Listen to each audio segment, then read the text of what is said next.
ముందుగా తండ్రి దేవునికి, ప్రభువైన యేసుక్రీస్తు వారికి, పరిశుద్ధాత్మ దేవునికి నా హృదయపూర్వక కృతజ్ఞతాస్తుతులు చెల్లిస్తున్నాను. అలాగే చేరి కూడిన మీకును నెట్ వీక్షిస్తున్నటువంటి దేవుని పిల్లలైన వారందరికీ ప్రభువైన యేసుక్రీస్తు నామములో వందనాలు తెలియజేస్తున్నాను. చిన్న ప్రార్థన చేసుకుందాం. భూమిని, ఆకాశమును, సముద్రమును, అందరి సమస్తాన్ని సృజించిన మా కన్న తండ్రి, మీ ఘనమైన, పవిత్రమైన, ఉన్నతమైన, శ్రేష్టమైన నామానికి మా హృదయపూర్వక కృతజ్ఞతాస్తుతులు, స్తోత్రములు తెలియజేస్తున్నాము. మాకంటే గనులు ఎందరూ కాలగర్భాలు కలిసిపోయినప్పటికీ నాయన, నీ పిల్లలమైన మమ్మలను నాయన నీ సన్నిధానములు కూర్చి చేర్చి నిన్ను స్తుతించి గణపరిచే భాగ్యాన్ని అనుగ్రహింపచేసినందుకే మా హృదయపూర్వక కృతజ్ఞతాస్తుతులు చెల్లిస్తున్నాము. దేవా, విలువైన నీ మాటల్లోనికి మేము ప్రవేశిస్తుండగా అద్భుతమైన నీ జ్ఞానముతో మమ్మల్ని మేల్కొల్పమని, మా మనోనేత్రాలను వెలిగించమని, మా జీవితాలకు అవసరమైన పాఠాన్ని మాకు నేర్పించమని, భక్తి జీవితాలతో ప్రభు రెండవసారి నీ కుమారుని క్రీస్తు వారి లోకానికి వచ్చినప్పుడు మేము నేను ఎదుర్కోగలిగే ఒక ధైర్యాన్ని నీ వాక్యం ద్వారా మాకు అనుగ్రహించమని నీ ఆత్మనైతులకు సదా మేము కోరుకుంటూ మా ప్రభువైన క్రీస్తు ఉన్నత ప్రశస్త నామములో ఈ ప్రార్థన మనవులన్నింటినీ అడిగి పొందినామని నమ్ముచున్నాము తండ్రి, ఆమేన్. ప్రియమైన దేవుని పిల్లలారా, దేవుడు మనకిచ్చినటువంటి ఈ ఆరోగ్యాన్ని బట్టి, ఆయుష్ని బట్టి మనం దేవునికి రుణస్థులమై ఉన్నాము. సజీవంగా మనం తిరగగలుగుతున్నామంటే, ప్రతిదినము మనం భోజనం చేయగలుగుతున్నామంటే, చలించగలుగుతున్నాము, ఉనికి కలిగి ఉన్నామంటే అది దేవుని యొక్క ఉచితమైన కృపాని ప్రతి ఒక్కరూ గమనించాలని మనం చేస్తున్నాను. దేవుడు రాయించిన అపూర్వమైనటువంటి మాటల్లో ఒక అపూర్వమైనటువంటి మాటని ఈరోజు మనం ధ్యానించబోతున్నాము. బైబిల్ అంతటిలో వ్రాయబడినటువంటి ఒక విశిష్టమైన ఒక పదం ఉంది. అదే స్వస్థపరచు యెహోవాను నేనే అని. నేనే అంటే దాని అర్థం ఇక ఎవరూ లేరని. ప్రపంచంలో దేవుడుగా పిలువబడుతున్న వారు కానీ, మనుషుల చేత దేవుడిగా చేయబడిన వారు కానీ, మనుషులు ఆరాధిస్తున్నటువంటి దేవి దేవతలు కానీ ఎవరూ లేరని, నేను మాత్రమే దేవుడునని, నేనే స్వస్థపరచువాడునని దాని అర్థం. కనుక ఆ మాట ఎక్కడుందో బైబిల్లో మనం చూద్దాం. నిర్గమాకాండం 15వ అధ్యాయము 26వ వచనాన్ని చదువుదాం. నిర్గమాకాండము 15వ అధ్యాయం 26. నీ దేవుడైన యెహోవా వాక్కును శ్రద్ధగా విని ఆయన దృష్టికి న్యాయమైనది చేసి ఆయన ఆజ్ఞలకు విధేయులై ఆయన కట్టడలన్నిటిని అనుసరించి నడిచిన ఎడల నేను ఐగుప్తులకు కలుగజేసిన రోగములలో ఏది మీకు రానియను, నేను స్వస్థపరిచి యెహోవాను నేనే అనెను. ఇక్కడ చాలా విలువైనటువంటి మాటలు రాయబడ్డాయి. యెహోవా వాక్కును శ్రద్ధగా వినాలి, రెండవది ఆయన దృష్టికి న్యాయమైనది చేయాలి, రెండవది ఆయన ఆజ్ఞలకు విధేయులై ఉండాలి, మూడవది ఆయన కట్టడలన్నిటిని అనుసరించి నడవాలి. అప్పుడు ఐగుప్తు దేశానికి నేను ఎలాంటి రోగాలైతే ఇచ్చానో అలాంటి రోగాలు నీకు రానియ్యను, నిన్ను స్వస్థపరిచి యెహోవాను నేనే అనేటువంటి మాట ఇక్కడ రాయబడింది. ఇది ఇశ్రాయేలు గురించి రాయబడినటువంటి మాట. ఇది ఈవేళకు వర్తిస్తుందంటే వర్తిస్తుంది. ఎలా వర్తిస్తుంది? ఇందులో నీతి ఉంది, ఇందులో బోధ ఉంది. అందుకే ఈ బోధ మనం వినాలి. వాళ్ళు వినలేదు, దేవుని ఆజ్ఞలు విడిచి తిరిగారు, ఆయన కట్టడలు విడిచి తిరిగారు కనుక వాళ్ళకి అన్ని రోగాలు సంప్రదించాయి. ఇవన్నీ కూడా వేద గ్రంథంలో మనం చదివినప్పుడు, చూసినప్పుడు ఈ 4 ప్రాముఖ్యంగా మనం చేయగలిగితే, కొత్త నిబంధన ప్రకారంగా మనం నడవగలిగితే, క్రీస్తు ఆజ్ఞల ప్రకారంగా మనం ఉండగలిగితే మన బ్రతుకులు కూడా బాగుంటాయి, మన జీవితాలు కూడా బాగుంటాయని దేవాది దేవుడు ఇక్కడ చెబుతున్నాడు. మరొక అమూల్యమైన మాట వేద గ్రంథంలోకి వెళ్ళి చూద్దాం. ద్వితీయోపదేశకాండం 32వ అధ్యాయం 39వ వచనం. ద్వితీయోపదేశకాండం 32వ అధ్యాయం 39వ వచనం. ఇదిగో నేనే దేవుడను అన్నాడు. ఇదిగో నేనే దేవుడు అంటే అప్పటికే ఐగుప్తీయుల దేవి దేవతలు ఉన్నారు. ప్రపంచంలో అప్పటికి ఉన్నటువంటి పరిస్థితులను బట్టి వారు వివిధమైనటువంటి దేవుడు కల్పించుకున్నారు. చెట్లు, చేమలు, పుట్టలు, విగ్రహాలను చేసుకొని వాళ్ళు ఆరాధిస్తున్నారు. అదే బాపుతులో ఇశ్రాయేలు ప్రజలు కూడా వెళ్ళిపోతున్నారు. ఇప్పుడు కూడా ఈరోజు క్రైస్తవ సమాజంలో మూఢనమ్మకాలు లేవంటే ఉన్నాయి, ఆచారం లేవంటే ఉన్నాయి. ఉన్నాయా లేవా? ఇప్పటికీ అవి పాటిస్తున్న వాళ్ళు, అవలంబిస్తున్న వాళ్ళు క్రైస్తవులని పిలువబడుతున్న వాళ్ళే. ఎందుకు ఆచారాలు ఇంకా వీళ్ళు వదలలేకపోతున్నారు అంటే దానికి కారణం పూర్వకాలం నుండి, వారి పితల కాలం నుండి వారు అన్యజనులు కనుక వారిలో కొన్ని ఆచారాలను అభ్యసిస్తూ అవే వెళ్ళిపోతున్నాయి. అది అంటుంటారు చాలా మంది, ముందు చెప్పినటువంటి ఆ ఆచారాలు ఏవైతే ఉన్నావో అవి క్రీస్తును వెంబడించిన తర్వాత కూడా అవే ఆచారాల్లో ఉంటున్నారు, అవే మూఢనమ్మకాలు ఉంటున్నారు, మూఢభక్తులు ఉంటున్నారు. మూఢభక్తి బైబిల్ విరుద్ధం, మూఢ విశ్వాసం, అంధవిశ్వాసం బైబిల్ విరుద్ధం. అది మనం విడిచిపెట్టాలి. అదే కోవలో మనం వెళ్ళిపోతూ దేవుని ఆరాధించేస్తున్నాం, దేవుని స్తుతి చేస్తున్నాం, దేవుని గణపతి చేస్తున్నాం అంటే దేవుడు అసలు ఆ ఆరాధనను, ఆ భక్తిని ఇష్టపడ్డు. ఇక్కడ అన్నాడు, ఇదిగో నేనే దేవుడను, నేను తప్ప వేరొక దేవుడు లేడండి. ప్రపంచం అంతా తెలుసుకోవాల్సిన సత్యం ఇది. బైబిల్ దేవుడే నిజమైన దేవుడు, బైబిల్ రాయించిన దేవుడే నిజమైన దేవుడు అని ఎప్పుడైతే ఈ ప్రపంచం తెలుసుకుంటుందో, ఎప్పుడైతే ఈ ప్రపంచం దేవుడి కాళ్ళ దగ్గరికి వస్తుందో అప్పుడే ఈ దేశం, ఈ ప్రాంతం, ప్రపంచంలో ఉన్న మనుషులందరూ కూడా వెలిగింపబడతారు. క్రీస్తునందు వాళ్ళు వెలుగొందుతారు అని జీవగ్రంథంలో రాయబడింది. ఇంకేమంటున్నాడు? మృతి నొందించువాడను బ్రతికించువాడను నేనే అన్నాడు. చూడండి, నీకు మరణాన్ని ఇవ్వాలన్నా బ్రతుకు ఇవ్వాలన్నా ఎవరి వశంలో ఉంది? దేవుని చేతులు. అంటే మన చేతులు ఏముందా? ఏమీ లేదండి. అసలు మనిషి చేతులు ఏమీ లేదు. ఏదో ఉందని మనం భ్రమపడతాం, ఏదో సాధించుకున్నామని సంతోషపడుతుంటాం, దేనో కలిగి ఉన్నామని ఆనందపడిపోతుంటాం, ధైర్యం కలిగి ఉంటాం. కానీ ఎన్ని కోట్లున్నా, కాబట్టి ఎంత బంగారం ఉన్నా సమయం వచ్చిందంటే ఏది అక్కడికి రాదు. నీ వెండి నీతో నశించును అన్నాడు, నీ బంగారం నీతో నశించిపోతుంది అన్నాడు, నువ్వు సంపాదించిన సంపాదన నీతో నశించిపోతుంది అన్నాడు. ఒక్క రూపాయి కూడా ఎంత పెట్టుబడి పెట్టినా సరే, కొన్ని ప్రాణాలు.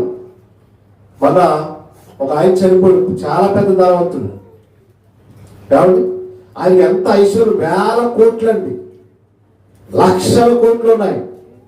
కానీ ప్రాణాన్ని వాటితో పెట్టు పనలేవు. తిరిగి ఆ ప్రాణాన్ని అందులో పెట్టడానికి ఏ వైద్యం తరం కాదు. ఇప్పుడు వెంటనే సంతకాలు పెట్టి చేసుకుంటున్నారు మన చేత. ఇదిగో ఈ మనిషికి గ్యారంటీ లేదు, మీరు తీసుకొచ్చిన ఈ పేషెంట్ గ్యారంటీ లేదు, ఇదిగో మీరు సంతకాలు పెట్టేయండి, ఏం జరిగినా మా పూచి కాదు, మా ప్రయత్నాలు ఏదో మేము చేస్తాము కదండి, అనడం లేదా? అంటే మరి ఎన్ని కోట్లు ఇచ్చినా ఎందుకు ప్రాణాన్ని తిరిగి కొనలేకపోతున్నారు?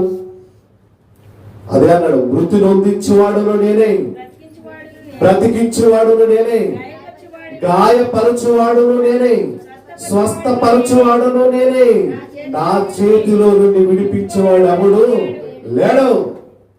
ఎంత సవాల్తో కూడిన మాట అనేది. మొదటి గ్రంథమైనటువంటి 5 గ్రంథాలను చివరి గ్రంథం అండి ద్వితీయోపదేశకాండం. మోషే గారి చేత రాయబడినటువంటి వేదం ఇది. అప్పుడే అంత సవాలుగా మాట్లాడాడంటే మీరు ఆలోచించండి. మృతులు అందించేవాడును నేనే, బ్రతికించేవాడును నేనే, గాయపరిచేవాడును నేనే, స్వస్థపరిచేవాడు నేనే, నా చేతిలో నుండి మిమ్మల్ని తప్పించడానికి ఎవడి తరం కాదు, ఇదే మాట హెబ్రీ పత్రికలో పౌలు గారు రాయించారండి. 10:31 హెబ్రీ పత్రిక 10:31. జీవము గల దేవుని చేతిలో పడుట భయంకరం. ఆయన చేతిలో పడడం అంటే సామాన్యమైన విషయం కాదండి, చాలా కష్టతరం. కాబట్టి రాజుల 2వ గ్రంథంలో 20వ అధ్యాయంలో 8వ వచనంలో ఒక విషయం రాయబడింది హిజ్కియా గురించి. మనందరికీ తెలుసు, హిజ్కియాకు మరణకరమైన రోగం వచ్చిందట. అప్పుడు యెషయా అనేటువంటి ప్రవక్త వెళ్ళి చెప్పాడు, ఇదిగో నేను మరణం అవుతున్నావు కనుక నీళ్లు చక్క పెట్టుకోమని. ఇల్లు చక్క పెట్టుకోమంటే అసలు సహజంగా ఏం చేయాలి? హిజ్కియా గారు తన బిడ్డలందరినీ పిలిచి, తన కుమారుల్ని పిలిచి, భార్యలందరినీ పిలిచి ఏం చెప్పాలి? ఇదిగో దేవుడు నా ఇల్లు చక్క పెట్టుకోమన్నాడు కనుక ఇదిగో ఆస్తి కుమార్తెలకి ఎంత, కుమారులకి ఎంత, ఇదిగో నువ్వు ఎంత తీసుకో, ఈ ఆస్తి అంత, నా తర్వాత రాజుగా కావాల్సింది ఇతనే అని పెద్దలందరినీ, అక్కడ ఉన్నటువంటి వ్యక్తులందరినీ సమావేశపరిచి వాళ్ళకి బాధ్యతలు అప్పగించాలి. మనకు అలా అర్థం అవుతుంది, అంతే కదా. నీళ్లు చక్క పెట్టుకోమంటే మనకు అలా అర్థం అవుతుంది, హిజ్కియాకు అలా అర్థం అవ్వలేదు. హిజ్కియా ఏం చేశాడు తెలుసా? వెంటనే యెషయా గారు వచ్చి, ప్రవక్త అయినటువంటి యెషయా గారు వచ్చి, నీవు మరణమగుచున్నావు, నీళ్లు చక్క పెట్టుకొని చెప్పి వెళ్ళిపోతున్నాడు ఆయన. వెంటనే హిజ్కియా ఏం చేశాడు? గోడ తట్టు తిరిగి యెహోవాకు ప్రార్థన చేశాడండి. ఏమని? దేవా, చదవకండి, దేవా ఇదిగో నా ప్రవర్తన ఒక్కసారి నేను జ్ఞాపకం చేసుకో. నేను ఎంత భక్తి కలిగి ఉన్నాను, ఎంత విశ్వాసం కలిగి ఉన్నాను, నేను నీ పట్ల ఎలాంటి మంచి మంచి కార్యాలు చేశాను, ఒకే ఒక్కసారి జ్ఞాపకం చేసుకున్నాడు. అలా చెప్పడానికి మనలో ఎవరికైనా గట్స్ ఉన్నాయన్నాడు. హిజ్కియా గారు చేసిన ప్రార్థన వల్లే, ప్రభా నీ కొరకు నేను చాలా కార్యాలు చేశాను, ప్రభా నేను చాలా విశ్వాసంగా ఉన్నాను, ప్రభా నేను చాలా భక్తిగా ఉన్నాను, నీ పట్ల ఎన్నో అద్భుతమైనటువంటి పనులు నేను చేశానని ఒక హిజ్కియా చెప్పినట్టుగా మనం చెప్పగలమా? ఈ రోజున్న తరములో, క్రైస్తవ తరాలలో, క్రైస్తవ మందిరాల్లో ఉంటున్నటువంటి విశ్వాసుల్లో, క్రైస్తవ విశ్వాసంలో ఉన్నటువంటి ఆ యొక్క విశ్వాసులు బోధించే సేవకుల్లో ఇలాంటి ప్రార్థన చేసే ప్రార్థన పనులు ఎవరు లేరండి. అలాంటి కార్యాలు హిజ్కియా చేశాడు కనుక ఆ ప్రార్థన దేవుడు ఉన్నాడు. కాబట్టి మనం దేవుడికి ఇవ్వడానికి బిగబెట్టేస్తాం, దేవుడికి చేయడానికి వాయిదాలు వేసుకుంటా వెళ్ళిపోతాం. దేవుడికి ఏదైనా చెయ్యాలని వాగ్దానం చేస్తే అది చేయడానికి మనం ఎన్నెన్నో ఆలోచిస్తాం. ముందేమో చాలా హుషారుగా మాట్లాడేస్తాం, చాలా స్పీడ్గా ఉంటాం. ఇచ్చే సమయానికి వచ్చేటప్పటికి అవి బాబు ఇన్ని డబ్బులు అయిపోతున్నాయా, ఎంత ఖర్చు అయిపోతుందా, ఎంత పెట్టుబడి పెట్టాలా, మీరు ఒక్కదాన్ని ఇవ్వాలా, ఒక్కడే ఇవ్వాలా, ఇంకెవరు లేరా అనేటువంటి ఆలోచనలో వెళ్ళిపోతాం. కానీ హిజ్కియా ఎన్ని కార్యక్రమాలు చేశాడంటే దేవుడి కోసం. నిజంగా వాస్తవంగా చెప్పాలంటే హిజ్కియా చేసినటువంటి ప్రార్థన ఒక రకంగా చెప్పాలంటే నేనైతే చేయను, వెళ్ళిపోవడానికి చూస్తాను, ఈ భూమి మీద ఉండడానికి చూడను, నా వ్యక్తిగత విషయం చెప్తున్నాడు.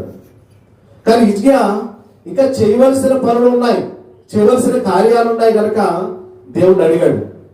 ఇంకా నడిమిశాలలోకి యెషయా ప్రవక్త వెళ్ళకముందే యెహోవాకు ప్రత్యక్షమైపోయింది. ప్రత్యక్షమైపోయింది వెంటనే నువ్వు వెళ్ళి హిజ్కియాకు చెప్పు, ఇంకా 15 సంవత్సరాలు నీకు ఆయుష్ ఇస్తాను. ఎంత అద్భుతం అండి! 15 సంవత్సరాలు ఆయుష్ తెచ్చుకున్నాడండి. కానీ హిజ్కియా ఒక చిన్న ప్రార్థన చేసి 15 సంవత్సరాల ఆయుష్ను పొడిగించుకున్నాడు. ఇంకా ఈయన తప్ప ఇంకెవరు కనబడరు మనకు బైబిల్ చరిత్రలో. ఈ హిజ్కియా తప్ప ఎవరు తన ఆయుష్కాలాన్ని పెంచుకున్నంతగా, ప్రార్థన చేసి ఆయుష్కాలం పెంచుకున్నంతగా ఎవరు మనకు బైబిల్ చరిత్రలో కనబడరు. అది 8వ వచనంలో రాయబడి చూడండి. యెహోవా నన్ను స్వస్థపరచునట్టుకు నేను 3వ దినమున ఆయన మందిరమునకు ఎక్కిపోదునట్టుకును సూచన లేవని హిజ్కియా యెషయాను అడగగా. చూసారా, ఎక్కడికి వెళ్ళడానికి అడుగుతున్నాడు? దేవుని మందిరానికి. మనం ఎక్కడికి వెళ్తాను అడుగుతాం? నన్ను స్వస్థపరచు, నన్ను లేవనెత్తు, నన్ను అద్భుతంగా ఆరోగ్యం ఇవ్వాలి అడుగుతాం. దేనికోసం? దేవుని మందిరానికి రావడానికైనా? దేవుని మహింపరచడానికైనా? దేవుని గణపరచడానికే అడుగుతామా? దేవుని గురించి చెప్పడానికే అడుగుతామా? తిరగడానికి కావాలి కదా మనకు శక్తి. లోకంలో సోమవారం నుంచి శనివారం వరకు తిరుగుడు. ఒక ఆదివారం కూడా దేవుని మందిరానికి రావడానికి మనకు సమయం ఉండదు. కాబట్టి ఈ రోజు కూడా పనికి వెళ్ళే మహాప్రభుత్వులు ఉన్నారు. జీవనోపాధి కోసం పరుగులెట్టేటువంటి గొప్ప గొప్ప వాళ్ళు ఉన్నారు. అంత మంచి విశ్వాసులకు దేవుడు పరలోకంలో స్థానం ఇస్తాడని ఎలా అనుకుంటున్నారు మీరు? దేవునికి ఇవ్వవలసినటువంటి స్థానం దేవునికి ఇవ్వకుండా దేవుని ఆరాధించవలసిన రోజును కూడా మీరు వినియోగించేసుకుంటే, ఆ రోజును కూడా దేవునికి ఇవ్వాల్సిన దొంగలించేస్తే దేవుడు ఎలా మిమ్మల్ని తీర్పులో తీసుకొస్తాడు? ఆలోచించండి. అసలు నాకు స్వస్థత ఇచ్చేదే, నాకు ఆరోగ్యం ఇచ్చేదే ఎందుకని అడుగుతున్నాడు హిజ్కియా? నీ మందిరానికి 3వ దినాన్ని నేను వెళ్ళిపోవాలి, 3 దినాల్లో నువ్వు నన్ను స్వస్థపరచాలి, 3 దినాల్లో నన్ను లేవనెత్తాలి, అప్పుడు నేను దేవుని మందిరానికి ఎక్కిపోతాను, దేవుని మందిరానికి వెళతాను. ఇదంటే భక్తి అంటే. ఇలాంటి భక్తి పరుల ప్రార్థన దేవుడు వింటాడా? అవకాశం కుదిరితే పెళ్ళను వంకెట్టి, తనను వంకెట్టి, ఏదో వంకెట్టి మన మందిరాన్ని మారేసేటువంటి మనలాంటి జాబితా ఉంటే వాళ్ళ ప్రార్థన దేవుడు వింటాడా? ఆలోచించండి ఒకసారి. దేవుని సన్నిధి అంటే ఈరోజు ఎంతమందికి విలువ ఉందండి? దేవుని సన్నిధి అంటే ఎంతమందికి ఈరోజు గౌరవం ఉందండి? దేవుడు అంటే అసలు లెక్కలేదండి. దినవృత్తాంతం 2వ గ్రంథం 7వ అధ్యాయం 14-15 వచనాలు. దినవృత్తాంతం 2వ గ్రంథము 7వ అధ్యాయం 14-15 వచనాలు. నా పేరు పెట్టబడిన నా జనులు, ఏమంటే నా పేరు పెట్టబడిన నా జనులు తమ్ము తాము తగ్గించుకొని, అంటే తమ్ము తాము తగ్గించుకొని ప్రార్థన చేసి అంటున్నాడు. చూడండి, అంటే తగ్గించుకోవట్లేదండి. ఎవరు తగ్గట్లేదు, తగ్గుతున్నారా? ఎవరికి వాళ్ళు హెచ్చించేసుకుంటున్నారు.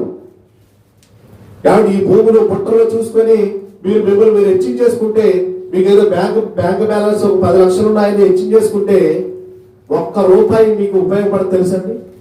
₹1 కూడా మీకు ఉపయోగపడకుండా చేస్తాడు దేవుడు. తెలుసా మీకు? ఇందాకే మనం చదువుకున్నాం, మృతు నొందించేవాడు నేనే, గాయపరిచేవాడు నేనే, నా చేతులుండి తప్పించేవాడు ఎక్కడూ లేడు అన్నాడు. ఆలోచించండి ప్రియమైన దేవుని పిల్లలారా. ఇక్కడేమంటాడు? తమ్ముడు తాము తగ్గించుకొని ప్రార్థన చేయాలంటాడు. ఎవరు తమ్ముడు తాము తగ్గించుకొని ప్రార్థన చేస్తున్నారు? హెచ్చించుకుంటున్నారు, హెచ్చించేసుకుంటున్నారు. ఇదే దేవునికి ఇష్టం ఉండదు. తాము తగ్గించుకొని ప్రార్థన చేసి నన్ను వెదకి తమ చెడు మార్గములను విడిచిన ఎడల, దేవుడి ప్రార్థన చేయాలి, దేవుని వెదకాలి. వెతికే పనులు ఎవరున్నారు? ఈరోజు ఏ పని దొరుకుతుందా అని వెతుక్కొని వెళ్ళిపోయే వాళ్ళు ఉన్నారు. అండ్ ఈరోజు ఏదో ఒక కార్యక్రమం ఉంటే దాన్ని అడ్డుకొని పరిగెత్తిపోయే వాళ్ళు ఉన్నారు. దేవుని సన్నిధిలో వెతికే వాళ్ళే ఉన్నారు. భూ సంబంధమైన వాటి మీద మీ మనసు పెట్టుకోనకూడి పరలోకంలో ఉన్న వాటి మీద మీ మనసు పెట్టుకోమన్నాడు. పరలోకం కోసం ఆలోచించేవారు ఎంతమంది? ఇక్కడికి రావడం కూడా ఈ భూ సంబంధమైన వాటి గురించే కదా వచ్చేది. దేవుని మందిరానికి వచ్చేది కూడా దేనికోసం? భూ సంబంధమైన ఆశీర్వాదాల కోసమే కదా. పరలోకం కోసం వస్తున్నామా? ఆలోచించండి. ఇక్కడ ఉన్న వాళ్ళ గురించి కాదు, మొత్తం ప్రపంచవ్యాప్తంగా ఉన్న క్రైస్తవుల గురించి మాట్లాడుతున్నాను నేను. ప్రపంచవ్యాప్తంగా ఉన్న క్రైస్తవులు, వాళ్ళలో ఎంతమంది నిజంగా దేవుడు అంటే వెదకి పరలోకంలో ఉన్నటువంటి వాటి కోసమే మేము మందిరానికి వస్తున్నాం అన్న వాళ్ళు ఎక్కువ మందా? భూ సంబంధమైన వాటి కోసం వస్తున్న వాళ్ళు ఎక్కువ మంది అంటే భూ సంబంధమైన వాటి కోసం వస్తున్నవారు ఎక్కువ మంది. మీరు వాటి కోసం ఆలోచించొద్దు అన్నాడు ప్రభు. మొదట అవి నీతిని రాజ్యమును వెదకండి, అప్పుడు అవన్నీ మీకు అనుకరించబడతాయి అన్నాడు. అవి ఇవ్వనని చెప్పలేదు. భూ సంబంధమైన వాటిని మీకు వద్దని కూడా చెప్పలేదు ఆయన. వాటి మీద మీ మనసు ఏంటి? ఇదిగో మీరు పరలోకంలో మీరు మనసు పెట్టుకుని పరలోకంలో ఉన్న వాటి కోసం నీవు ఆలోచన చేయండి. కాబట్టి నా పేరు పెట్టబడిన నా జనులు తమ్ముడు తాము తగ్గించుకొని ప్రార్థన చేసి నన్ను వెదకి తమ చెడు మార్గములను విడిచిన ఎడలా అంటాడు. దేవుని సన్నిధికి వచ్చినా కూడా ఇంకా చెడు మార్గాల్లో ఉంటున్న వాళ్ళు లేకపోకుండా లేరే ఈరోజు. అంటే చెడు మార్గాలు అవలంబిస్తూనే, చెడు మార్గాల్లో నడుస్తూనే ఇటు దేవుని మందిరాన్ని కూడా చేస్తున్నారు. ఏం చేయాలంటే చెడు మార్గాలను విడిచిపెట్టాలి. మన ఆయన తాగుబోతూ మాట్లాడుతుంటే పర్వాలేదు మీరు రండి చచ్చికంటే ఒకటే అన్నాడు, నేను మందు మానేసాను వస్తానన్నాడు. వస్తాడంగా రాడు. అతను ఒకటి అర్థమైంది, మందు తాగితే నేను దేవుని మందిరంలో అడుగు పెట్టకూడదని అర్థమైంది. కనీసం ఆ నీతైనా ఉందండి. ఇక్కడ చెప్తున్నాడు చెడు మార్గాలంటే అవే. ఇంకా వివిధమైనటువంటి చెడు మార్గాల్లో నడుస్తున్న వారు విడిచిపెట్టేయాలి.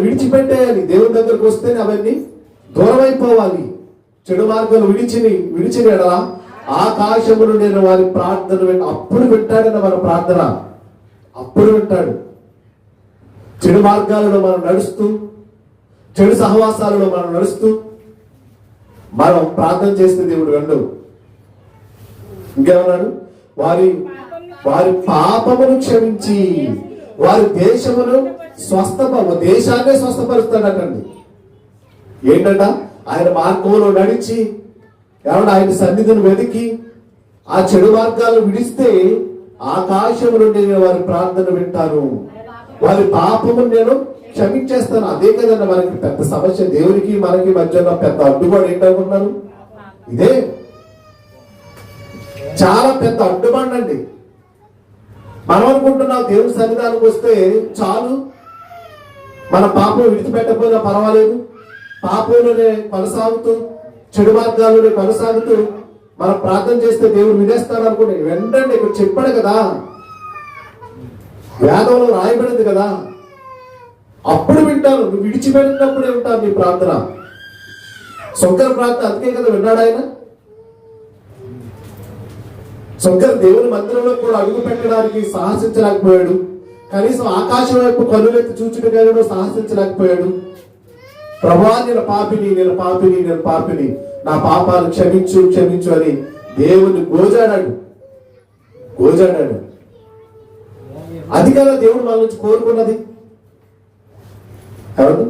వారి పాపమును క్షమించి వారి దేశమును స్వస్థపరచుదును, ఈ స్థలమందు చేయబడు ప్రార్థన మీద నా కనుదృష్టి నిలుచును, నా చెవును దానిని ఆలకించును. అప్పుడు కదా ఆయన ప్రార్థన వింటాడు మంది. ఎంత బాగుందండి వాక్యం. 41వ కీర్తన 3-4 వచనాలు. కీర్తన గ్రంథం 41వ అధ్యాయం 3-4 వచనాలు. రోగ సయ్య మీద యెహోవా వారిని ఆదరించును. ఎక్కడ ఆదరిస్తాడంటండి? నిజంగా రోగం వచ్చి పడుకుంటే కనబడతాడని దేవుడు. అందరికి ఎక్స్పీరియన్స్ అండి అది. రోగ సయ్య మీద మనం పడుకున్నప్పుడు అప్పుడు మనకి దేవుడు అర్థం అవుతాడండి. అంతవరకు దేవుడు మనకు అర్థం కాడు. దేవుని అవసరం ఏంటో అప్పుడు అర్థం అవుతుందండి. డాక్టర్స్ ఒక రకంగా మాట్లాడుకుంటారు, మన బంధువులు ఒక రకంగా చెప్పుకుంటారు, వాళ్ళేదో అనుకుంటున్నారు, వాళ్ళేదో అయ్యో పాపం ఇంటర్ అయిపోయాడు అందరూ అనుకుంటున్నారు. కానీ మనకి కనబడేది ఒకే ఒక్కడు, దేవుడు. అదే అంటున్నాడు, రోగ సయ్య మీద యెహోవా వారిని ఆదరించును, రోగము కలగా నేనే వారిని స్వస్థపరచుదును. దేవుడు తప్ప ఇంకా స్వస్థపరిచే నాదుడు లేడన్న ప్రపంచం. రోగము కలగా నీవే వారిని స్వస్థపరచుదువు. యెహోవా నీ దృష్టి ఎదుట నేను పాపము చేసి ఎంత బాగా ఒప్పుకుంటాడు చూడండి ఇతను, ఈ భక్తుడు. దేవా నీ దృష్టి నిజంగా దేవుని దృష్టి ఎదుట అండి. మనుషుల దృష్టి ఎదుట మనం తప్పించుకోవచ్చు, మనుషులకు మనం నీతిమంతులుగా కనబడచ్చు, మనుషులు మన ప్రార్థనాపరులుగా కనబడచ్చు, మనుషులు మన భక్తిపరులుగా కనబడచ్చు, మనుషులకు మన విశ్వాసపరులుగా కనబడచ్చు. మనకి ఎందుకంటే మన నటన అలా ఉంటుంది అండి. ఆస్కర్ అవార్డు కూడా ఎందుకు పని చేయమని కదా మన నటన ముందు అలా ఉంటుంది మన నటన. అందుకే దేవుడు ఇక్కడ చెప్తున్నాడు, ఏమండి? యెహోవా నీ దృష్టి ఎదుట నేను పాపము చేసి ఉన్నాను, నన్ను కరుణింపము, నా ప్రాణమును స్వస్థపరచుమని మనవి చేసి ఉన్నాను. అలా చేసుకోవాలండి ప్రతి ఒక్కరూ. ఎవరు అతిథులు కాదండి దీనికి. పాపానికి ఎవరు అతిథులు కాదు. అందరం పాపం చేసిన వారమే. దేవుడు కూడా రాయించాడు, అందరూ పాపము చేసి దేవుడు గురించి మహిమను పొందలేకపోవచ్చు. మీరు ప్రపంచంలో మనుషులందరూ పాపాత్ములమే. కానీ అయినా ఈరోజు మనం ఆయన సన్నిధిలో నిలబడడానికి దేవుడు ఒక అర్హత ఇచ్చాడు, ఒక అవకాశం ఇచ్చాడు మనకి. మార్చుకోని జీవితాన్ని, మార్చుకోని బ్రతుకుని. ఇంకా నువ్వు చూసుకో. ఎందుకంటే నీ గురించి నీకు తప్ప మరెవరికి తెలియదు. తెలుసండి, నా గురించి నేనంత మంచోడు అనుకుంటారు మీరందరూ నేను మంచోడు అనుకుంటారు. ప్రపంచం చూసిన వాళ్ళందరూ చాలా మంచోళ్ళు అనుకుంటారు. మంచోళ్ళు కాదు ఎవరు డిసైడ్ చేయాలి? మనం. దేవుడికి ఎలాగ తెలుసు నేను మంచోడా కాదా? నేనే డిసైడ్ చేయాలి. ఒరే మనోహర్, నువ్వు మంచోడువా కాదా నీకే తెలుసు, నీ అంతరాత్మకు తెలుసు. బయట లోపలికి వచ్చేయండి. కాబట్టి ఇది ఎవరికి అతీతం కాదండి. మనుషులు మనం మబ్బెట్టవచ్చు, మనుషులు మనం నమ్మించవచ్చు. ఏడుపుతో నమ్మించే వాళ్ళు ఉంటారు, కాబట్టి మాటలతో నమ్మించే వాళ్ళు ఉంటారు, యాక్షన్తో నమ్మించే వాళ్ళు ఉంటారు. దేవుని కనుదృష్టి ఎదుట ఎవ్వరు అతీతులు కారు. మళ్ళీ చదవండి అన్నమాట. రోగ సగి మీద యెహోవా వారిని ఆదరించును, రోగము కలుగా నీవే వాళ్ళని స్వస్థపరచుదువు. యెహోవా నీ దృష్టి ఎదుట నేను పాపం చేసి ఉన్నాను. ఇది ప్రతి ఒక్కరు ఒప్పుకోవాల్సిందేనండి. పెద్ద పెద్ద ఇంటర్నేషనల్ స్పీకర్స్ కూడా ఒప్పుకోవాల్సిందే. అపోస్తులు ఒప్పుకున్నారు మేము పాపులమని.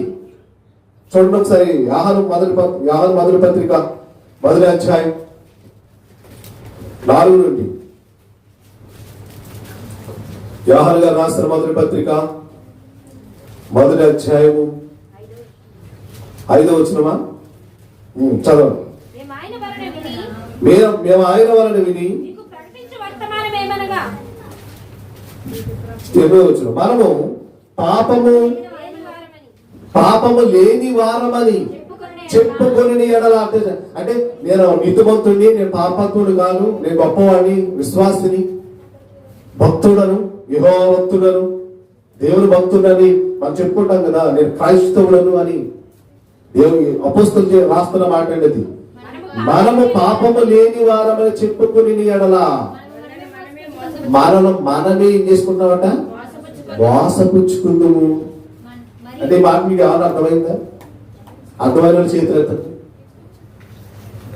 చెప్పండి. 1 2 3 5 ఎత్తారు, చెప్పండి.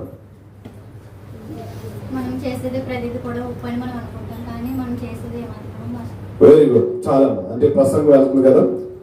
ఏమండి ఇక్కడ రాయబడిన మాట, మనము పాపము లేని వారమని చెప్పుకుని ఎడల మనలను మనమే మోసపుచ్చుకుందుము. ఎవరికి చెప్తున్నావు? ఎవరికి చెప్తున్నావు? అసలు నీ బ్రతికేంటో నీకు తెలుసా? నీ జీవితం ఏంటో నీకు తెలుసా? మనం ఎదుటి వారిని మెప్పించాలనుకుంటాం, ఎదుటి వారి దృష్టిలో పడాలనుకుంటాం.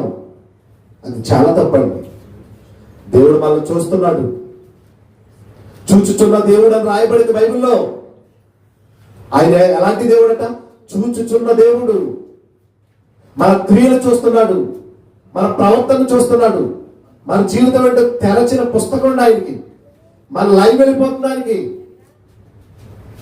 నువ్వు పడుకున్నది మొదలు సాయంకాలం, కాబట్టి ఉదయం లేచిన మొదలు సాయంకాలం పడుకున్నది వరకు లైవ్ వెళ్ళిపోతుందండి ఆయనకి. నువ్వు పడుండి కూడా ఎలాంటి ఆలోచన ఆలోచిస్తున్నావు అది కూడా రాయించాడు బైబిల్లో. మంచముల పరుండి దుర్యోచనలు యోచించు మన గురించే రాయించాడు. మన స్థితిగతులన్నీ తెలిసిన వాడు ఆయన. ఆయన దగ్గర అబద్ధం ఆడతాం, అంత అన్యాయం. కాబట్టి ఈ భక్తుడు మంచి భక్తుడండి. నేను నీ ఎదుట, నీ దృష్టి ఎదుట నేను పాపం చేసి ఉన్నాను, నన్ను కరుణించుము, నా ప్రాణమును స్వస్థపరచు అని మనవి చేసుకుంటున్నాడండి. యెషయా గ్రంథం 19వ అధ్యాయం 22వ వచనం.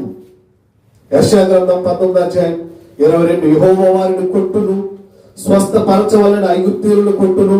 వారు యెహోవా వైపు తిరుగుగా ఆయన వారి ప్రార్థన అంగీకరించి వారిని స్వస్థపరచును అంటాడు. చూడండి, ఎప్పుడు స్వస్థపరుస్తాడు? నువ్వు ఆయన వైపు తిరిగినప్పుడు. నువ్వు దేవుని వైపు తిరగకుండా జ్వరం వచ్చిందని ఎవరు మంత్రాలు కట్టుకొని గాలితాడు కట్టుకుంటే నీకు స్వస్థత వస్తుంది? ఏదో ఏదో ఏదో జరిగిపోయిందని, దీనికి ఏదో ఎవడో భారమతి పెట్టాడని, ఎవడో చేతబడి చేసేసాడని తప్పుడు భావాలు మీలో ఉంటే దేవుడు ఎలా స్వస్థపరుస్తాడు? అసలు గాయపరచవాడినే నేనంటున్నాడంటే నువ్వు ఎవరి వాళ్ళు వచ్చేసింది అనుకుంటావు? గాలి పట్టింది అంటావేంటి? ధూళి పట్టింది అంటావేంటి? ఏ దుష్ట శక్తి ఆవహించేసింది అంటావేంటి? సాతాను నిన్ను ముట్టుకోవాలంటే ఆయన పర్మిషన్ కావాలి. నిన్ను ముట్టుకోవాలంటే నీకు ఒక అర్హత ఉండాలి. భక్తిపరుడై ఉండాలి, యోగులా యథార్థపరుడై ఉండాలి. టెస్ట్ చేయడానికి ఆయన సాతానికి పర్మిషన్ ఇచ్చాడు. అంతటి వాళ్ళమో మనం? సాతాను మనల్ని టెస్ట్ చేసేంత అంత గొప్ప భక్తి పరులమా? ఆలోచించండి. అసలు మేలైనా కీడైనా దేవుని వల్లే కలుగుతుంది. ఆలోచించండి ప్రియమైన దేవుని పిల్లలారా. యెహోవాని కొట్టును స్వస్థపరచవలన ఐగుప్తీయులను కొట్టును వారు యెహోవా వైపు తిరుగగా ఆయన వారి ప్రార్థన అంగీకరించి వారిని స్వస్థపరచును. యెషయా గ్రంథమే 57వ అధ్యాయం 18-19 వచనాలు కూడా చదువుదాం. యెషయా గ్రంథము 57వ అధ్యాయం 18-19. నేను వారి ప్రవర్తనను చూచితిని, వారిని స్వస్థపరచుదును, వారిని నడిపింతును, వారిని దుఃఖించు వారిని నేను వాదార్చుదును అన్నాడు. చూడండి, వారి ప్రవర్తన చూశాను. వారి ప్రవర్తన ఎలా తిరిగింది? దేవుని వైపు తిరిగింది. ఇప్పుడు దేవుడు ఏం చేస్తాడు? వాళ్ళని స్వస్థపరుస్తాడు. నువ్వు దేవుని వైపు తిరగలేదు, అప్పుడు ఏం జరుగుతుంది?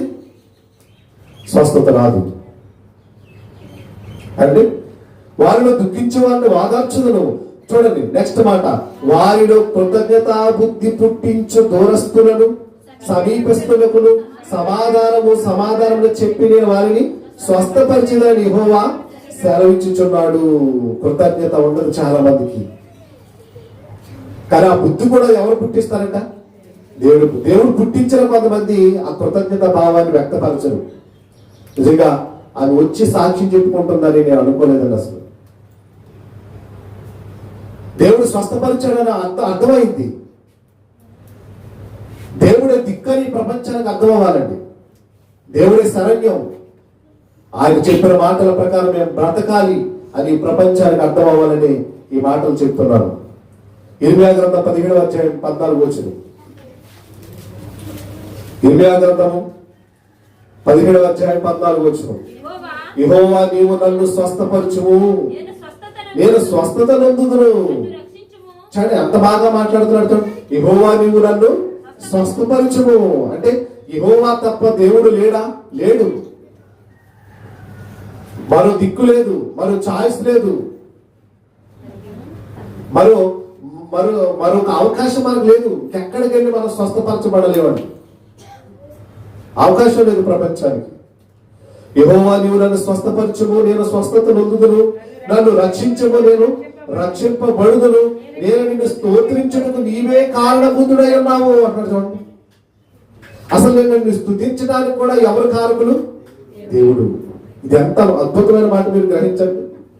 అంటే ఈ రోజు మీరందరూ దేవుని మహింపరుస్తున్నారంటే, దేవుని ఆరాధిస్తున్నారంటే దానికి కారణం ఎవరు? నువ్వు కాదు, నేను కాదు. ఎవరు? దేవుడే. కృతజ్ఞత బుద్ధి పుట్టించేవాడు కూడా దేవుడే.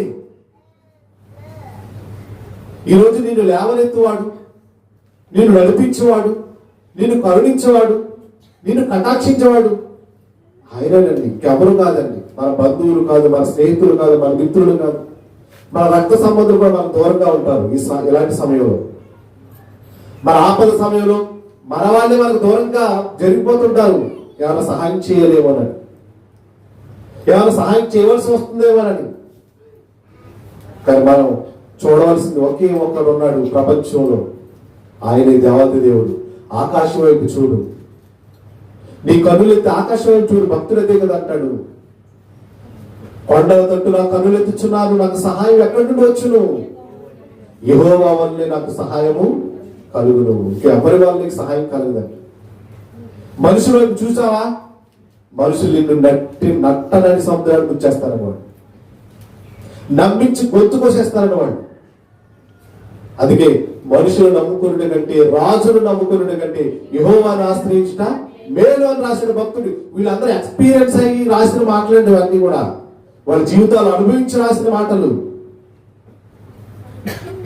ఆలోచించండి. అలాంటి దేవాది దేవుడు వదిలి అలాంటి దేవుణ్ణి ఆరాధించడానికి రాకుండా నువ్వు దేవుడి సన్నిధికి దూరంగా ఉంటున్నావు అంటే నిన్నేమనాలి? అసలు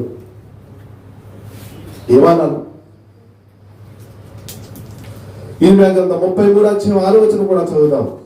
23:6 నేను దానికి ఆరోగ్యమును స్వస్థతను మరలా రప్పించుచున్నాను, వారికి సత్య సమాధానమును సమృద్ధిగా బయలుపరచేదను అంటారు. చూడండి, నేను దానికి ఆరోగ్యాన్ని స్వస్థతనిస్తాను. దేవుడి ఆరోగ్యం ఇవ్వాలి, రెక్కల సత్తువనివ్వాలి. ఇది మన వలన కలిగింది కాదు. ఈరోజు బలంగా ఉన్నామని మనం విడిచిపడుతుంటామో, ఈ బలం ఎప్పటికీ ఉండదు.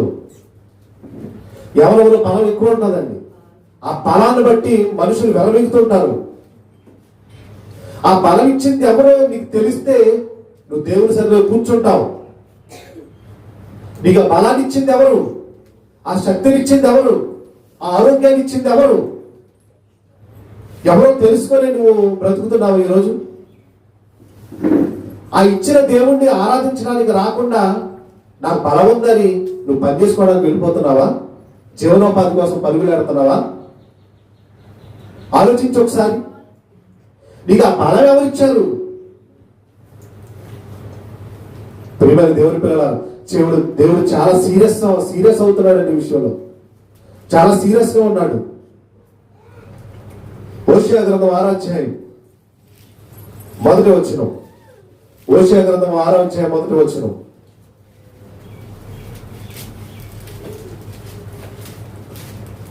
మనం యెహోవా యొద్దకు మరలదుము రండి.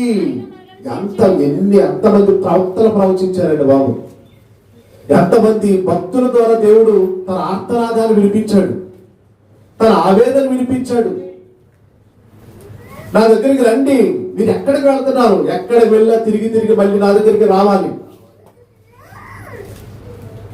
ఏమండి, దేవుని ఆశ్రయించి మీరు పరుగులెడితే అది మీకు అక్కడికి రాదు.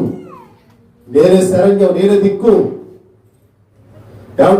మీరు మనం యెహోవా యొద్దకు మరదలు రండి, ఆయన మనలను చీల్చివేసెను, ఆయనే మనలను స్వస్థపరచును. చీల్చిన వాడు ఆయనేనటండి. ఎంత భయంకరమైన మాట రాయబడి చూడండి. చీల్చేయగలం వాళ్ళు. సరేలే పోనీలే మారతాడులే వస్తాడులే ఈ రోజు కాదు రేపు వస్తాడులే అని దేవుడు సహనం కలిగి ఉన్నాడండి, ఓర్పు కలిగి ఉన్నాడు. అందుకే బ్రతికి బట్ట కట్టేస్తున్నాం మనం. ఈరోజు మనం. పర్వాలేదు, ఈ మారతాడులే మంచోడులే వస్తాడులే అని దేవుడు ఎదురు చూపునండి. దినమల్లా ఆయన చేతులు చాచుకుని ఉన్నాడంటే యెషయా గ్రంథంలో రాయబడింది. నీ రాక కోసం నువ్వు ఆయన దగ్గరకు వస్తావని దినమల్లా ఆయన చేతులు చాచుకుని ఉన్నాడటండి. నిజంగా శిలువలో వేలాడుతున్న యేసును చూస్తే అదే అర్థమవుతుంది మనకి. ఆ 2 చేతులు ఎవరి కోసం చాచాడో తెలుసా? నీ కోసం, నా కోసం, ప్రపంచ మనుషులందరి కోసం చాచాడు ఆ చేతులు. ఆయన రక్త హస్తాలతో కారుతున్న ఆ రక్త హస్తాలు చూస్తుంటే మనిషికి మార్పు రావటం లేదండి. ఎలా వీళ్ళని మార్చాలి, ఎలా వీళ్ళని నడిపించాలి? ఇంకెవరు బాగా చెప్తారు? నా ఆవేదనను ఇంకెవరు బాగా చెప్తారు? ఎంతమంది చేత చెప్పేస్తున్నాడు అన్నాడు. ఏమంటున్నాడు ఇక్కడ? మనం యెహోవా యొద్దకు మరలదుము రండి.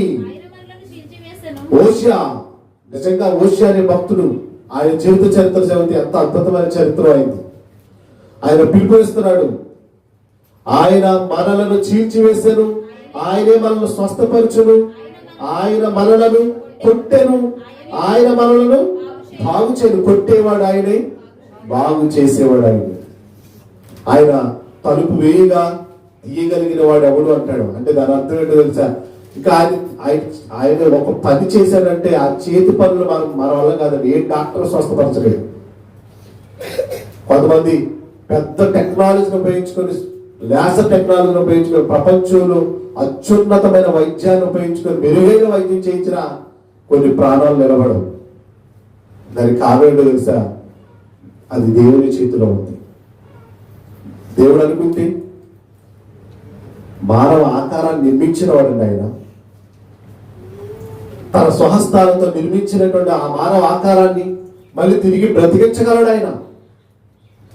ఆ శక్తి సామర్థ్యాలు దేవునికి మాత్రమే ఉన్నాయి, ప్రపంచానికి ఎవరికి లేవండి. అప్పుడప్పుడు అంటుంటారు, ఇది మిరాకిల్, వైద్య చరిత్రలోనేది కని విని ఎరుగని గొప్ప స్వస్థత ఎలా జరిగింది. మేము అన్ని టెస్టులు చేసాం, ఇద్దరు బ్రతకడం అనుకున్నాం, బ్రతకడానికి చాయిస్ లేదు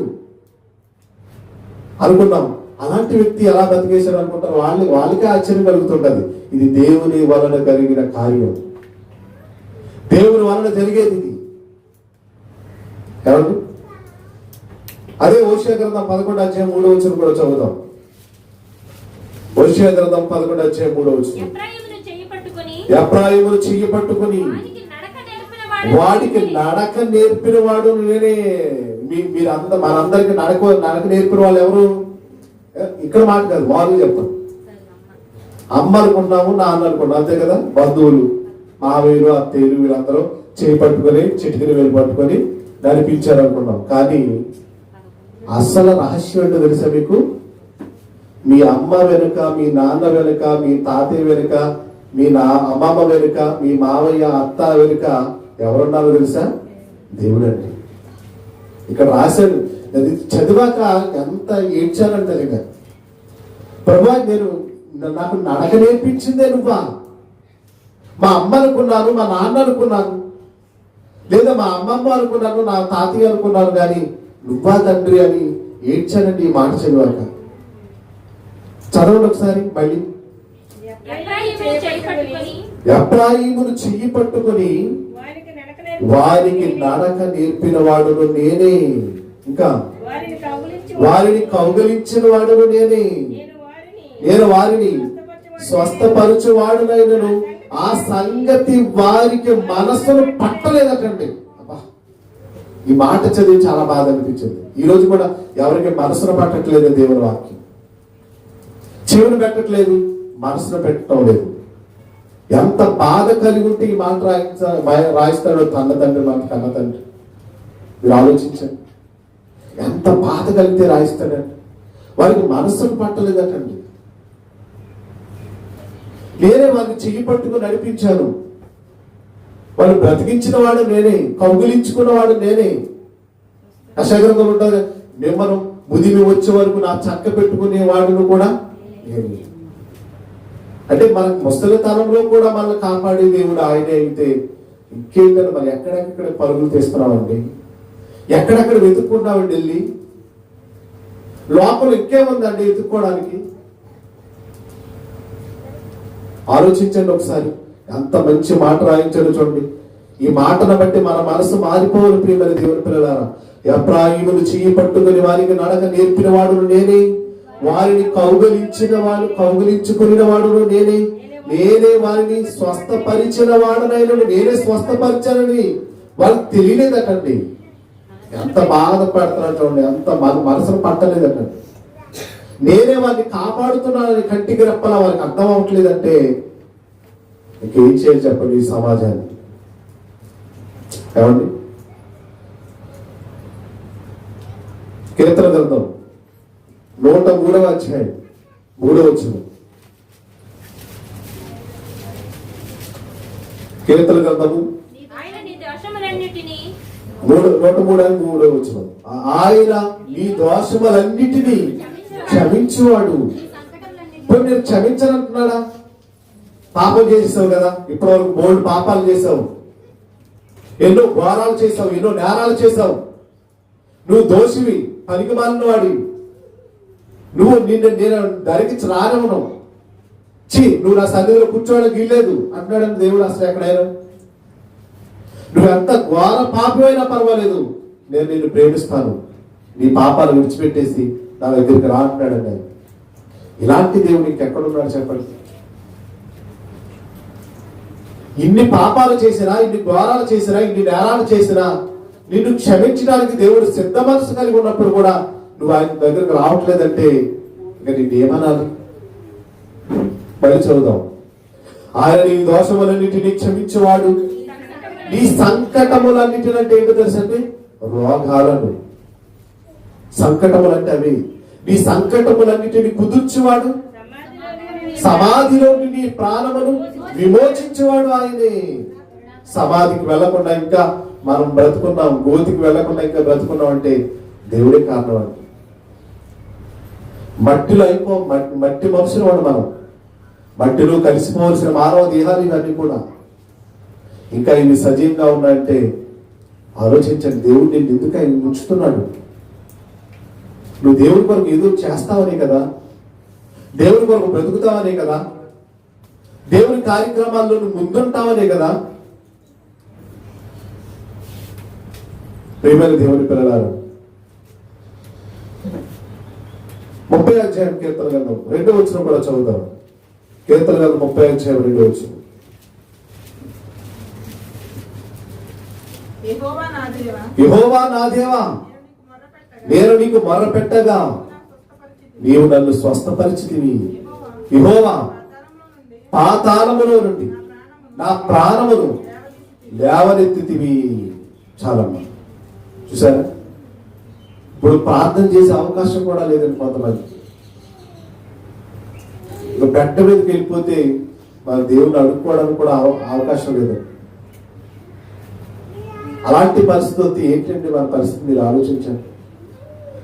దేవుని మందిరంలో మొరపెట్టుకునే అవకాశం నీకు వచ్చితే ఈ అవకాశాన్ని కూడా దుర్వినియోగం చేసుకుంటే, ఈ అవకాశాన్ని కూడా పక్కకు పెట్టేస్తే, నిర్లక్ష్యం చేస్తే నువ్వు ఎలా క్షమించబడతావు? నేను పోషించేవాడు నేను అన్నప్పుడు పోషణ అవ్వట్లేదని నువ్వు పనికెళ్ళావంటే నేనేమనాలి? నిన్ను కదా నేను పోషిస్తున్నాను. ఆకాశ పక్షులు చూడండి, అవి విత్తవు, కోయవు, కొట్లలో కూర్చుకొనవు, మీ పరలోక తండ్రి వాటిని పోషిస్తున్నాడు, వాటికంటే మీరు శ్రేష్ఠులు అంటున్నాడు కదా. ఈ రోజు కూడా నువ్వు పనికెళ్ళావంటే, ఈ రోజు కూడా నువ్వు జీవనోపాధి కోసం పరుగులెట్టావంటే ఇక నిన్నేమనాలి? ఇక దేవుడు నిన్ను ఏ విధంగా కాపాడటానికి నువ్వు అవకాశం ఇస్తున్నావు? నువ్వే ఇవ్వలేదు అవకాశం, నువ్వే ఇవ్వలేదు దేవుడికి అవకాశం. ఆయన ప్రేమించే దేవుడు, కరుణించే దేవుడు, స్వస్థపరిచే దేవుడు. యెషయా గ్రంథం 6వ అధ్యాయం 10వ వచనం కూడా చదువుతాం. యెషయా గ్రంథం 6వ అధ్యాయం 10వ వచనం. వారి కన్నులతో చూచి, చెవులతో వినట, హృదయముతో గ్రహించి, మనస్సు మార్చుకొని స్వస్థత పొందకపోయినట్లు ఈ జనుల హృదయము క్రొవ్వ చేసి వారి చెవులు మందపరిచి వారి కన్నులు మూయించమని చెప్పాను. ఎలాంటి వాళ్ళు ఉన్నారు చూసండి. ఇవన్నీ గ్రహిస్తారంట. గ్రహించి స్వస్థత పొందడానికి వీళ్ళు దేవుడికి అవకాశం ఇవ్వరట. ఎంత నీతి బాలలో చూడండి. 57వ అధ్యాయం అదే గ్రంథం చదివాము. 58వ అధ్యాయం 58వ అధ్యాయం 8వ వచనం. 58:8. నీ ఆహారము ఆకలిగొని వారికి పెట్టుటయు, నీ రక్త సంబంధికి ముఖము తప్పింపకుండుటయు, దిక్కుమాలిన పేదలను ఎంట చేర్చుకున్నటయు, వస్త్రహీనులు నీకు కనబడినప్పుడు వారికి వస్త్రములిచ్చిటియు, ఇదే కదా నాకు ఇష్టమైన ఉపవాసం. అంటే ఈ సందర్భంలో చెప్తున్న మాటలు మీరు గమనించండి. ఎక్కడుంది మనకి ప్రేమతత్వం? దేవుడు చెప్పినటువంటి ఆజ్ఞల ప్రకారం మన జీవితం ఎక్కడో చెప్పండి. ఎన్ని విషయాలు మనం తప్పిపోతున్నాం చెప్పండి. ఇలా ఈ ప్రపంచానంతా చూస్తుంటే, మన భక్తి జీవితాలు మనం సరిదిద్దుకోకపోతే, మన ఆత్మీయ బ్రతుకులు వెలిగింప చేసుకోకపోతే, వాక్యాన్ని బట్టి మనం ఎప్పటికీ దురదృష్టవంతులమే. కాబట్టి విశ్వాసం ఉందండి అంటే కుదరదండి. కొండలను పెకలించే విశ్వాసం నాకుందంటారు చాలా మంది. కొండలను పెకలించే విశ్వాసం అంట. ఏమండి? క్రియలు లేని విశ్వాసం మృతము అని బైబిల్ రాస్తాడు. విశ్వాసం ఉంటే చాలదు, దానికి ఏముండాలి? క్రియలు ఉండాలి. క్రియలు లేని విశ్వాసం ఎంత ఉంటే ఏంటి? దేవుడు అదే అంటున్నాడు, నీకు ఎంత ఉంటే ఏంటి క్రియలు లేని విశ్వాసం? అయ్యో భక్తిగా పాటలు పాడేస్తున్నాను, భక్తిగా బైబిల్ చదివేస్తున్నాను, భక్తిగా ప్రసంగం చేసేస్తున్నాను, భక్తిగా నేను మందిరానికి వెళ్ళిపోతున్నాను, భక్తిగా కన్నీళ్లు కాలుస్తున్నాను, భక్తిగా మోకాళ్ళు వేసేస్తున్నాను అంటే క్రియలయ్యి. దేవుడు అడుగుతున్నాడు, నీ క్రియలయ్యి. క్రియ అంటే ఇయ్యరా? దేవుని కోసం చేసేది ఏమైనా ఉందా? దేవుడు అదే అడుగుతున్నాడు. తనకు ప్రియమైన దేవుని పిల్లలారా, స్వస్థపరిచి యెహోవాను నేనే అన్నాడు ఆయన. ఇక ఆయన తప్ప మరో దిక్కు ఈ ప్రపంచానికి లేదు. మనకు కూడా ఎవరు కూడా మన అతీతులు కాదు కనుక దైవ గ్రంథాన్ని బట్టి మన బ్రతుకులు మార్చుకుంటూ మన జీవితాలు ముందుకు నడిపించుకోవడమే ఈరోజు మన ముందున్న సవాలు. కనుక ఎవరు ఈరోజు వాళ్ళు, ఈరోజు రేపు మనం అవుతాయేమో ఎవరు చెప్పగలరు? కానీ మన భక్తి జీవితాలు కరెక్ట్గా ఉంటే దేవుడు వాళ్ళని ఇంకా ముందుకు నడిపిస్తాడు. కనుక అట్టి భక్తి జీవితాలు, అట్టి విశ్వాస జీవితాలు ప్రతి ఒక్కరూ కలిగి ఉండాలని, స్వస్థపరిచి యెహోవా తప్ప మరో దిక్కు లేదని మీరందరూ తెలుసుకోవాలని మాటలు చెప్తూ నేను ముగిస్తున్నాను. అందరికీ వందనాలు. ఈ యొక్క ప్రసంగాన్ని అనేకులకు మీరు చేరవేయాలని, అనేకులు వినులాగున ఈ యొక్క యూట్యూబ్ పరిచర్యను అనేకులకు అందివ చేయాలని మనస్ఫూర్తిగా కోరుకునే మాటలు